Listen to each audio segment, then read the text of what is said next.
ప్రభునామన చేరి వచ్చిన మీకు అందరికీ కూడా మధుబాబు మినిస్ట్రీస్ తరఫున శుభాభివందనాలు. ఇవాళ దేవుడు ఆత్మ కనుక ఆయన ఆరాధించేవాళ్ళం, ఆత్మతోనూ సత్యంతోనూ ఆరాధించుకుందాం. ఇప్పుడు మనం ఆరాధనలో పాల్పంచుకున్నా కూడా ఆయన ఆత్మతో సత్యంతో ఆరాధించుకోవాలి, ఆయన ఆత్మ కాబట్టి. ఇందులో మనం పూట షార్ట్ మెసేజ్ క్రింద మనం తీసుకుంటుంది ఏంటంటే, ఫిలిప్పీయులకు రాసిన పత్రిక 4:8 చెప్పబడినట్లుగా చెడ్డ వాటికి వ్యర్థమైన వాటికి దూరంగా ఉండాలి. అంటే రమ్యమైన వాటిని చూడాలి అంటే చెడ్డ వాటికి వ్యర్థమైన వాటికి దూరంగా ఉండాలి. మొదటి దశలోనికి రాసిన పత్రిక, ఎవడనూ కీడుకు ప్రతి పీడికి ఎవరికైనాను చేయకుండా చూసుకొనుడి. మీరు ఒకని ఎడల ఒకడు మనుషుల అందరి ఎడలను ఎల్లప్పుడూ మేలైన దాన్ని అనుసరించి నడుచుకోండి. ఎప్పుడు కూడా మనకు కీడుకు ప్రతి కీడు ఆలోచన చేయకూడదు. కీడుకు ప్రతి కీడు ఆలోచన అంటే చెడ్డ ఆలోచనగా, మంచి ఆలోచన కాదు. చేతనైతే శక్యమైతే చేతనైనంత వరకు సమస్తమై మాత్రం సమాధానం ఉండము. కీడుకు ప్రతి కీడు ఆలోచన మనసుకే రానివ్వకూడదని చెప్పి దీనిలో రోమీయులకు రాసిన పత్రిక 12 చెప్తాడు. కాబట్టి ఇక్కడ కీర్తనలు 1-2 వచనాలు తీసుకున్నట్లయితే, మొదటి అధ్యాయం 1వ వచనం 2వ వచనాలు తీసుకున్నట్లయితే, దీనిలో ఏం చేస్తాయంటే, ఇప్పుడు మనం ఎల్లప్పుడూ మేలైన దాన్ని అనుసరించి నడవాలంటే మనం ఎట్లా ఉండాలి, మన ఆలోచనలు ఎట్లా ఉండాలి, మంచి ఆలోచనలు కలిగి ఉండాలి, పరిశుద్ధమైన ఆలోచనలు కలిగి ఉండాలి. మరి ఆధ్యాత్మికంగా మనం ఆలోచిస్తే పరిశుద్ధమైనటువంటి ఆలోచనలుగా ఉండాలి. అందులో కీర్తనలు 1 అధ్యాయం 1-2 ఏం చెబుతాయంటే, దుష్టుల ఆలోచన చొప్పున నడువక, పాపుల మార్గం నిలువక, అపహాసులు కూర్చోడుగా దివారాత్మ ఆయన ధర్మశాస్త్రం ముందు ఆనందించేవారు ధన్యులు. కాబట్టి మనం అప్పుడు ఆ పరిస్థితుల్లో ఎట్లా ఉంటుందంటే, మన వేరే వ్యర్థమైనటువంటి ఆలోచనల వైపు మనసును పోదు. వ్యర్థమైన ఆలోచనల వైపు మనసు పోదు. తర్వాత ఇక్కడ 2 కొరింథీయులకు రాసిన పత్రిక 6వ అధ్యాయం 14-17 వచనాల్లో మనం చూసినట్లయితే, 17 వచనం చదువుదాం ముందు. కావున మీరు వారి మధ్య నుండి బయలువెడలి ప్రత్యేకంగా ఉండుడని అపవిత్రమైన దాన్ని ముట్టకూడదు. కావున మీరు వారి మధ్య నుండి బయలువెడలి ప్రత్యేకంగా ఉండమన్నాడు. వారి మధ్య నుండి బయలువెడాలంటే ఇక్కడ 2 కొరింథీయులకు రాసిన పత్రిక 14వ అధ్యాయం 2 కొరింథీయులకు రాసిన పత్రిక 6వ అధ్యాయం 14వ వచనం నుండి చూస్తే, 6వ అధ్యాయం 14వ వచనం నుండి చూసినట్లయితే మనం ఇక్కడ మనకేం చెప్తాయంటే,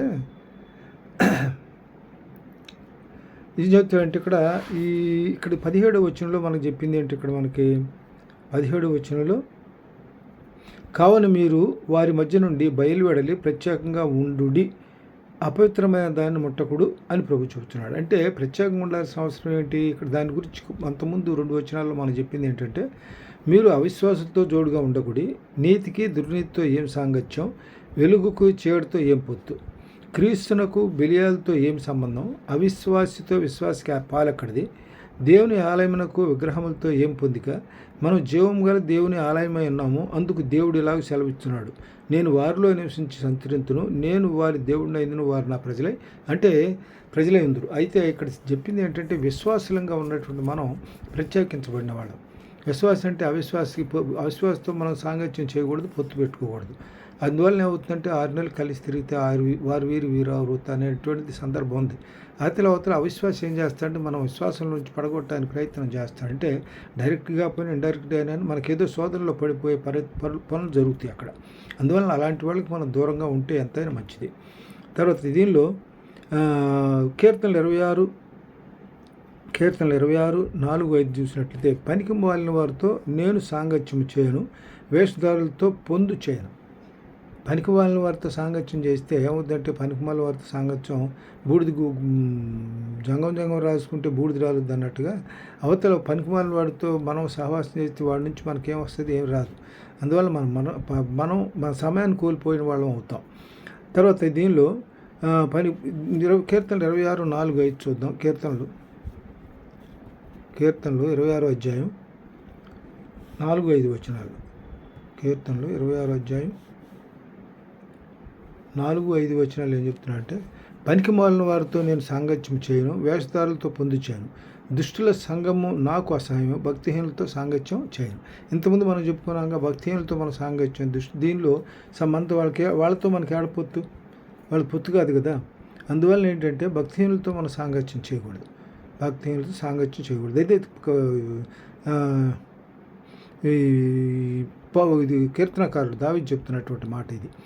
తర్వాత దీనిలో సామెతలు 12:11లో సామెతలు 12:11 ఏం చెబుతాయంటే 12 అధ్యాయం 11 తన భూమిని సేజిపరుచుకొని వానికి ఆహారం సమృద్ధిగా కలుగును, వ్యర్థమైన వాటిని అనుసరించేవాడు బుద్ధి లేనివాడు. వ్యర్థమైనటువంటి అనుసరించేవాడు ఏంటి? బుద్ధి లేనివాడు. బుద్ధి లేని వాడు ఏం చేస్తాడంటే వాడికి ఏం చేయాలో తోచిపడి కాదు. ఈ సోమరుని గురించి మనం ఆలోచించినట్టు సోమరు అంట రాత్రి పడుకున్నప్పుడు అంటే సోమరు బతుకు మీద తలుపు తిరిగినట్టు మంచం మీద పొరలాడుతుంటాడంట. అందువల్ల సోమరికి ఏమీ దక్కదు. వాడు తీసుకోవాలని చేతి దానిలో పెడతాడని తీని కూడా తీయడంట, అంత సోమరితనం. తర్వాత ఇంకోటి ఏంటంటే సామెతలు ఈ ఆ సామెతలు 6:32 సామెతలు 6:32 ఏం చెప్తా అంటే జాగ్రత్తం జరిగించేవాడు కేవలం బుద్ధిశూన్యుడు, ఆ కార్యం చేయువాడు సర్వనాశంలో కోరుకుంటాడు. జాగ్రత్తం చేయటం అంటే అది వాడికి ఈ సహవాస దోషం ఏమవుద్దంటే వాడుకున్న అలవాట్లు కూడా వీడు కూడా ఆపుతాయి. వీడు జాగ్రత్వానికి వాడితో పాటు వీడు అలవాటు పడే అవకాశాలు ఉంటాయి. నీ మిత్రుడు ఎవరో చెప్పు, నీ ప్రవర్తన ఎట్లా ఉంటుందో అని చెప్తానని ఒక సామెత ఉంది. ఆ విధంగా ఇక్కడ మనకేంటంటే అవతల మిత్రులు మంచి మిత్రులు అయితేనే ఉన్నా, జ్ఞానం కలిగిన వారితో సహవాసం చేస్తేనే చూద్దాం, తర్వాత దానిలో చూద్దాం. జ్ఞానుల సహవాసం చేయువాడు జ్ఞానం గలవాడును, మూర్ఖులు సహవాసం చేసేవాడు పని చెడిపోతాడు. అందువల్ల జ్ఞానం సహవాసం చేసేవాడు జ్ఞానం గలవాడు, మూర్ఖులు సహవాసం చెడిపోతాడు.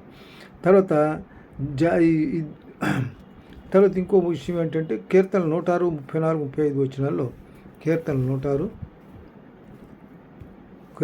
106 అధ్యాయం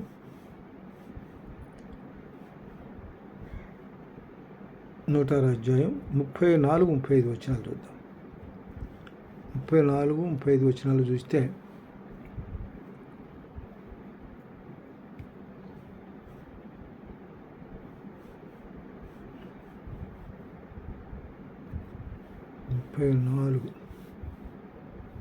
ముప్పై నాలుగు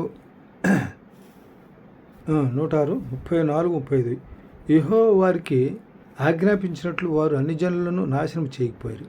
అన్ని జనులతో సహవాసం చేసి వారి క్రియలు నేర్చుకొని వారి విగ్రహములను పూజ చేసిరి, అవి వారికి ఉరియాయి. మరియు వారు తమ కుమారులను ఇంతవరకు చూద్దాం. 36 దీనిలో 34:36లో యెహోవా వారికి ఆజ్ఞాపించిన వారు అన్ని జనులకు నాశనం చేయకపోయి అన్ని జనులతో సహవాసం చేసి వారి క్రియలు నేర్చుకొని వారి విగ్రహములను పూజ చేసిరి, అవి వారికి ఉరైనాయి.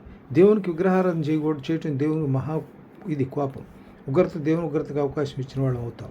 ఇక్కడ ఏం చేశారంటే ఇక్కడ సందర్భం ఎవరంటే దీనిలో మొదటి శామ్యూలు తీసుకుందాం. మొదటి శామ్యూలు 15:3 వచనంలో మొదటి శామ్యూలు 15:3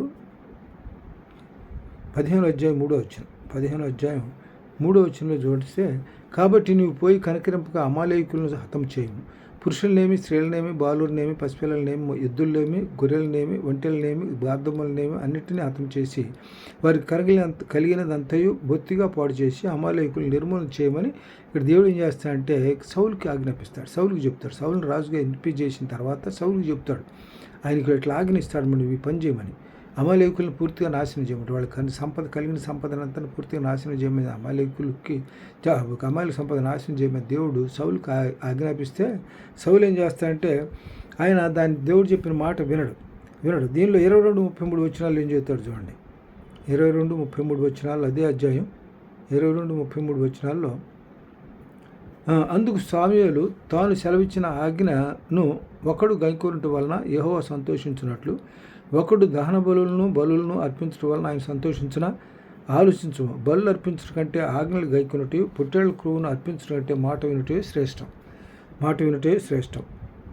కాబట్టి ఇక్కడ ఏంటంటే సౌలు మాట వినల, దేవుడు చెప్పిన మాట వినల. అమాలేకులను పూర్తిగా నాశనం చేయమంటే సౌలు మాట వినకపోయేటప్పటికి అక్కడ ఏం చేశాడంటే సౌలుని రాజుగా ఉండటానికి ఒప్పుకోవాలి, దాన్ని పక్కన పెట్టేశాడు, తీసి పక్కన పడేశాడు. అందువల్ల ఇక్కడ ఏముంటుంది దానిలో 22-23 వచనాల్లో తిరుగుబాటు వీళ్ళు ఎట్లాంటి వాళ్ళు అంటే 23 వచ్చింది, తిరుగుబాటు చేయుట సోది చెప్పుటను పాపముతో సమానం. ఇతను ఏం చేశాడు, దేవుని ఆజ్ఞలకు తిరుగుబాటు చేశాడు. తిరుగుబాటు చేయటం అంటే ఏం లేదు, ఆయన చెప్పిన ఆజ్ఞలను పాటించకపోవటం అంటే తిరుగుబాటు చేసిన దాని కిందే లెక్క కదా. అందువల్ల ఏం చేసి మూర్ఖతను అగపరుచుట, ఈ మాయా విగ్రహము గృహదేవతలను పూజించడంతో సమానం. మాయా ఇక్కడ దీంతో తిరుగుబాటు చేయుట సోది చెప్పుటయును పాపంతో సమానం.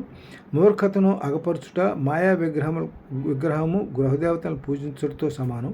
యెహోవా ఆజ్ఞను విసర్జించి కనుక నీవు రాజుగా ఉండకుండా ఆయనను విసర్జించను. రాజుగా ఉండకుండా దీనిలో 16 వచనంలో చెబుతాడు. 16 ఇక్కడ ఏం చేస్తా అంటే సామ్యూలు ఏం చేస్తా అంటే కొంచెం తన విషయంలో దేవుడు తీసుకున్న నిర్ణయానికి ఏం చేస్తా అంటే కొంచెం బాధపడతారు. మొట్టమొదటి సౌలు ఇజ్రాయెల్ రాజ్యానికి సౌలు రాజుగా ఎంపిక చేస్తాడు. దానికి అభిషేకించిన వాడు సౌలే, సామ్యూలే. కాబట్టి ఇక్కడ 16 వచనంలో ఏం చెప్తాడంటే ఇతను బాధపడుతుంటే అప్పుడు చెప్తాడు దేవుడు సమూయేలుతో అంటాడు, అంతటా యెహోవా సమూయేలుతో ఇలాగ సెలవిచ్చాను, ఇజ్రాయెల్ మీద రాజుగా ఉండకుండా నేను విసర్జించిన సౌలు గురించి నువ్వు ఎంతకాలము దుఃఖింతువు? నీ కొమ్ము తైలంతో నింపుము. బెత్లెహేముడైన యెషయా యొద్దకు నిన్ను పంపుచున్నాను. అతని కుమారులు ఒకరిని నేను రాజుగా నియమించున్నాను. కాబట్టి సౌలుని విసర్జించిన తర్వాత దేవుడు మళ్ళీ దావీదుని ఎంపిక చేసుకున్నాడు. యెషయా కుమారుల్లో వాళ్ళ కుమారులు ఉన్నారు, 8 మంది కుమారులు. దావీదు చివరివాడు, దాని ముందువాడు. కాబట్టి దావీదు అక్కడ తన ఎంపిక చేసుకున్నాడు. ఆ విధంగా దేవుని కార్యాలు ఎట్లా ఉంటాయంటే ఆశ్చర్య కార్యాలు. ఆయన నిన్న నేడు రేపు ఏకరీతి ఉన్నటువంటి గొప్ప తండ్రి. కాబట్టి రేపు ఏం జరగబోతుందో దేవునికి తెలుసు, జరుగుతుందో దేవునికి తెలుసు. కాబట్టి దేవుడు ఎవరిని ఎంపిక చేసుకున్నాడు? దావీదుని ఎంపిక చేసుకున్నాడు. తర్వాత దీనిలో ఇంకో విషయం ఏంటంటే మత్తయి సువార్త 6వ అధ్యాయం 6, 7. మత్తయి సువార్త 6వ అధ్యాయం 6, 7 వచనాలు ఏం చెప్తా అంటే, మరియు మీరు ప్రార్థన చేయనప్పుడు అన్ని జనుల వల్లే వ్యర్థమైన మాటలు వచ్చిపోవద్దు. అన్ని జనుల వల్ల వ్యర్థమైన. దీనిలో మనకి ఇక్కడ ముందు ఏం చెప్తానంటే, నువ్వు ప్రార్థన చేయనప్పుడు నీ గదిలోనికి వెళ్ళి తలుపు వేసి రహస్యమందు ఉన్న నీ తండ్రికి ప్రార్థన చేయము. అప్పుడు రహస్యమందు చూచు నీ తండ్రి నీకు ప్రతిఫలం ఇచ్చును. అయితే ఇక్కడ మరియు మీరు ప్రార్థన చేయనప్పుడు అన్ని జనుల వల్ల వ్యర్థమైన మాటలు వచ్చిపోవద్దు. విస్తరించి మాట్లాడటం వలన తమ మనం వినబడునని వారు అనుకుంటారు. దీనిలో ఇంకేంటంటే విస్తారమైన మాటల్లో సామెతలు 10:19 ఏమంటారంటే విస్తారమైన మాటల్లో దోషం ఉంటుందంట. విస్తరించి మాట్లాడటం వల్ల దేవుడు మన ప్రార్థన ఆలకిస్తాడు అనుకుంటే కానీ విస్తారమైన మాటల్లో దోషాలు ఉంటాయి. దేవుడికి అంగీకారం విషయాలు కూడా మనం ప్రస్తావించవచ్చు బహుశా. లేదా తర్వాత ఇంకోటి ఏంటంటే సామెతలు 17:27 ఏమంటారంటే సామెతలు 17:27లో బుద్ధి మితముగా మాట్లాడేవాడంట వివేకంట, మితముగా మాట్లాడేవాడు. అందువల్ల ఎప్పుడు కూడా మనం ఎట్లా ఉండాలంటే విస్తారమైన మాటలు వద్దు, మితంగా ఉండాలి. మితంగా ఉంటే అది వివేకం కలిగినటువంటి మాటలుగా ఉంటుంటాయి.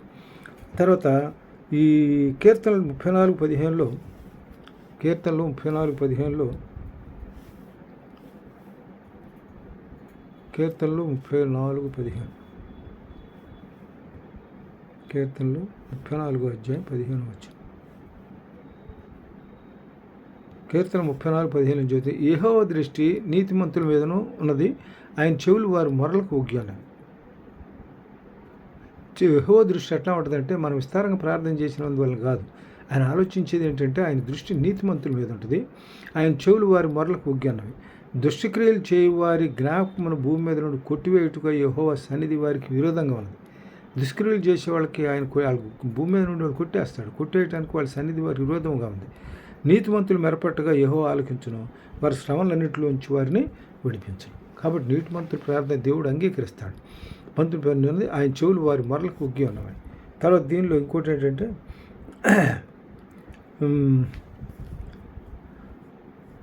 తర్వాత అపోస్తుల కార్యం 14-15 వచనాలు చూద్దాం. అపోస్తుల కార్యం 14వ అధ్యాయం అపోస్తుల కార్యం 14వ అధ్యాయం 15వ వచనం. అయ్యలారా మీరెందుకు ఎలా చేస్తున్నారు? మేము కూడా మీ స్వభావం వంటి స్వభావం గల నరులమే. మీరు ఈ వ్యర్థమైన వాటిని విడిచిపెట్టి ఆకాశమును భూమిని సముద్రమును వాటిలో ఉండి సమస్తము సృజించిన జీవం గల దేవుని వైపు తిరగవాలని మీకు స్వార్థ ప్రకటించున్నాం. ఇక్కడ సందర్భం ఏంటంటే దీని ముందు 7-15 వచనాల్లోకి వెళ్తే మనం 7-15 వచనాల్లోకి వెళ్తే అదే అధ్యాయం 14వ అధ్యాయంలోనే 7వ వచనం చూద్దాం. లుస్త్రాలో బలహీన పాదములు గల ఒకడుండెను. అతడు పుట్టినది మొదలుకొని కుంటివాడు ఎన్నడూను నడువలేక కూర్చుండి ఉండును. అతడు పౌలు మాట్లాడుట వినను. పౌలు అతని వైపు తేరు చూచి స్వస్థ పొందుటకు అతని విశ్వాసం ఉండేనని గ్రహించి ఏం చేస్తాడంటే నీవు పాదములు మోపి సరిగ్గా నిలవమని బిగ్గరగా చెప్పినప్పుడు అతడు గంతులు వేసి నడవసాగాను. అయితే జనసమూహాలు పౌలు చేసిన దాన్ని చూసి లుకయేనియా భాషలో దేవతలు మనుషుల రూపం తాల్చి మన వద్దకు వచ్చి ఉన్నారని కేకలు వేశారంట. అది ఆ సందర్భంలో ఏం చేస్తారంటే వీళ్ళు ఆ సందర్భంలో ఏం చేస్తారంటే ఈ పట్టణమునకు ఎదురుగా ఉన్న ద్రుపది యొక్క పూజారి ఎడ్లను పూలదండలను ద్వారముల వద్దకు తీసుకొని వచ్చి సమూహంతో కలిసి బలి అర్పింపాలని వీళ్ళు ఆశపడ్డారు. ఎందుకంటే వీళ్ళకి ఏం చేశారంటే బర్నబాకు ద్రుపతి అని అంటే బృహస్పతి అని పౌలు ముఖ ప్రసంగి అయినందున హెర్మియా అని ఆయన పేరు పెట్టారు. ఆయన చేసిన ఆశ్చర్యకార్యాలను చూసి ఏం చేస్తారంటే అక్కడ బలి అర్పించాలనే ఆలోచనకు వస్తారు. అప్పుడు ఆలోచన వచ్చిన సందర్భంలో ఈ మాట మాట్లాడతారు. అయ్యలారా, మీరెందుకు ఇలాగ చేస్తున్నారు? మేము కూడా మీ స్వభావం వంటి స్వభావం నరులమే. మీరు ఈ వ్యర్థమైన వాటిని విడిచిపెట్టి ఆకాశమును భూమిని సముద్రమును వాటి యందుండి సమస్తమును సృజించిన జీవము గల దేవుని వైపు తిరగవలనని మీకు సువార్త ప్రకటించున్నాం. తర్వాత దీనిలో ఇంకొక వాక్యం చూద్దాం. ఎఫ్ఎస్సి 5:6లో ఎఫ్ఎస్సి రాసిన పత్రిక 5వ అధ్యాయం 6వ వచనంలో చూస్తే ఇంక రెండు వచనాలు ఉన్నాయి. 5 చేద్దాం. ఎఫ్ఎస్సి 5వ అధ్యాయం 6వ వచనంలో మనము తన ఎదుట పరిశుద్ధులను నిర్దోషులమై ఉండవాలని జగత్తు పునాది వేయబడక మునిపే ప్రేమ చేత ఆయన క్రీస్తులో మనల్ని ఏర్పరచుకున్నాడు. అని జగత్తు పునాది వేయబడక ముందే ప్రేమ చేత ఆయన క్రీస్తులో మనల్ని ఏర్పరచుకున్నాడు. తర్వాత దీనిలో ఇంకో మాట ఏంటంటే యాకోబు రాసిన పత్రిక 1:26లో యాకోబు రాసిన పత్రిక 1:26లో ఏం చెప్తా అంటే 1:26 ఎవడైనా నోటి కళ్ళెం పెట్టుకొనక తన హృదయం మోసపరుచుకొనుచు భక్తి గలవాడని అనుకునే వాని భక్తి వ్యర్థమే. ఎవడైనా నోటి కళ్ళెం పెట్టుకోనుకుంటే తన హృదయాన్ని మోసపరుచుకొనొచ్చు భక్తి గలవాడని అనుకుంటే అనుకునే వాడి భక్తి వ్యర్థమే. అందువల్ల ఏంటంటే నోటి కళ్ళెం పెట్టుకోవాలి. ప్రతి వ్యర్థమైన మాటలు మాట్లాడకూడదు. అవతల వాళ్ళని కొంచెం తోలనాడు మాట్లాడడం కానీ ఇంకో రకం మాట్లాడడం కరెక్ట్ కాదు. అందువల్ల మనం ఎట్లా ఉంటారంటే నోటి కళ్ళెం పెట్టుకొని తన హృదయం మోసపరుచుకొనొచ్చు భక్తి గలవాడని అనుకోకూడదు. అంటే దీనిలో మనకి ఇంకో మాట చెబుతారు. దీనిలో మొదటి యోహాను రాసిన పత్రిక 2వ అధ్యాయంలోనే 8వ వచనంలో చూడండి. మన పాపము లేని వారమని చెప్పుకునే మనల్ని మనమే మోసపుచ్చుకుందాం. ఇప్పుడు మన పాపం లేని వారు ఎట్లా చెప్పుకుంటాం? మనం ఏ భేదం లేదు, దేవుడు ఏ భేదం లేదు, అందరూ పాపం చేసి దేవుడు అనుగ్రహించి మహిమను పొందలేకపోతున్నారని రోమీపత్రిక 3:23లో చెప్పాడు కదా. మరి ఇప్పుడు నేను పాపం లేని వారమని చెప్పుకునే మనమే మోసపుచ్చుకుంటాం. కానీ మన పాపం చేసిన వాళ్ళే మన నడక మాట చేత ప్రవర్తనలో పాపం ఉన్నది, మనకు తెలియకుండానే జరిగిపోతూ ఉంటుంది అది. అందువల్ల ఇక్కడ ఈ వాక్యంలో ఏం చెబుతున్నాడు మనకి దీనిలో ఈ యాకోబు 1:26లో మనకి ఏం చెబుతున్నాడంటే యాకోబు 1:26లో అందుకే చెబుతున్నాడు ఇక్కడ, ఎవడైనా నోటి కళ్ళెం పెట్టుకొనక తన హృదయంలో మోసపరుచుకొనొచ్చు భక్తి గలవాడిని అనుకునే వాని భక్తి వ్యర్థం. కాబట్టి చివరికి ఇంకో మాట చెప్పుకుందాం. నిర్గమకాండం 27 20 వచనంలో నిర్గమకాండం 20 వచనంలో ఏం చెబుతారంటే 7వ వచనంలో చెబుతారు, నీ దేవుడైన యెహోవా నామమును వ్యర్థముగా ఉచ్చరించకూడదు. దీనిలో మత్తయి సువార్తలో 7:21 వచనంలో ఏం చెబుతారంటే ప్రభువాన్ని పిలిచి ప్రతివాడిని పరలోక రాజ్యం ప్రవేశింపడు కానీ దేవుని చిత్త ప్రకారం జరిగిన వాడే పరలోక రాజ్యం ప్రవేశిస్తాడని చెప్పి మత్తయి సువార్త 7:21లో చెబుతాడు. కాబట్టి ఇక్కడ దేవుని యొక్క నామాన్ని వ్యర్థంగా ఉచ్చరింపకూడదు. యెహోవా తన నామాన్ని వ్యర్థంగా ఉచ్చరింపు వాణిని నిర్దోషిగా ఎంచడు. అందుకే దేవుని నామాన్ని ఉచ్చరించేటప్పుడు చాలా జాగ్రత్తగా ఉండాలి. మనం తొందరపాటు నిర్ణయాలు పనికిరావు. తర్వాత ఇంకోటి ఏంటంటే ఫైనల్గా ఇంకో విషయం, ఎఫ్ఎస్సీలు రాసిన పత్రిక 4వ అధ్యాయం 29వ వచనం. ఎఫ్ఎస్సీలు రాసిన పత్రిక 4వ అధ్యాయం 29వ వచనం. ఎఫ్ఎస్సీ 4వ అధ్యాయం 29వ వచనంలో వినువారికి మేలు కలుగునట్లు అవసరాన్ని బట్టి క్షేమాభివృద్ధికరమైన అనుకూల వచనమే పలుకుడు కానీ దుర్భాష ఏదైనా నీ నోట రానియకూడదు. ఏదైనా మనం మాట్లాడేటప్పుడు ఏంటంటే మాట చేత ప్రవర్తన. దీనిలో మత్తయి సువార్త 5:16 చెబుతాడు కదా, మన ప్రవర్తన దేవుని మహింపరచబడేట్టుగా ఉండాలి. ఎందుకని 29లో ఏం చెబుతాడంటే వినువారికి మేలు కలిగినట్లు అవసరం బట్టి క్షేమాభివృద్ధికరమైన అనుకూల వచనమే పలుకుడు కానీ దుర్భాష ఏదైనా మాట్లాడకూడదు.